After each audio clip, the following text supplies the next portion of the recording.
عايشه انت بنت ما فيش منك اتنين، وانا كنت واثق ان انت الوحيده اللي هتفهميني في الموضوع ده. مين معايا؟ انا هيثم. لا انا ما اعرفش حد بالاسم ده. اي حركه منك او منهم هنسف دماغي. لازم نبص شويه حوالينا ونشوف الدنيا فيها ايه. من النهارده مش هنجيب لبس تاني، الهدوم هتبقى لينا للوجاه.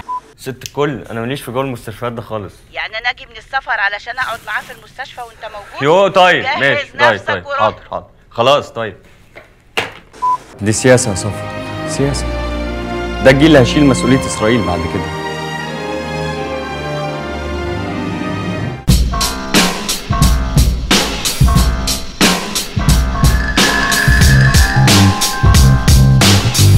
الفرق بين احمد حاتم دلوقتي واحمد حاتم اوقات فراغ في كلمتين ايه؟ لما ببص على احمد حاتم اللي في اوقات فراغ بحس ان هو ما كانش بيعرف يمثل. ما بيعرفش يمثل. جيت في نفس رمضان عملت دور ابن رئيس وزراء وابن رئيس جمهوريه، ما حسيتش ان ده ممكن يحصرك؟ المسلسلين كانوا مهمين وانا شكلي بيجذب لناس. ليه تجربه احلى الاوقات؟ فكرت اعمل حاجه جديده زي المسرح كده، بعد كده يعني مش تجربه وعدت. مش تعملها تاني؟ صعب. عمل كان نفسك تشتغل فيه، حاجه اتعملت قريب. الفيل الازرق. دكتور يحيى رشد. حاجه تليق كده بمتهمين جرائم نفس. مين احسن ممثل في مصر؟ احمد زكي الله يرحمه. ونلجأ اليكم فاغيثونا اغيثونا.